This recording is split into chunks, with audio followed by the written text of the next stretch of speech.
అలా అని అమాయకపు జనాల్ని చంపుతావా? ఎవడమాయకుడు? వీడా? 4 ఏళ్ల పాప, 8 రోజుల పాటు ఏడు పినిపిస్తుందని పక్కింటి వాళ్ళు కంప్లైంట్ చేస్తే పోలీసు వెళ్ళారు చెక్కింగ్కి.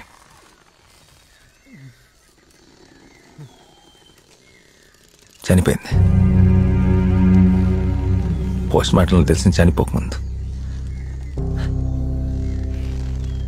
ఇంతకుముందు చెప్పినోడు కూడా ఈ వీడియోలో అప్లోడ్ చేయాలి, దానికి ఒక ఫార్మాట్ ఉంది కాబట్టి ఇలా. నాకు కనుక క్రియేటివ్ ఫ్రీడమ్ ఉండుంటే బాగా టైం తీసుకొని చర్మం వలిచి కోసి ప్రాణం పోకూడదు. మళ్ళీ వాడు చూస్తుండగానే వాడి కళ్ళ ముందే వాడి బాడీలో ఒక్కొక్క పార్ట్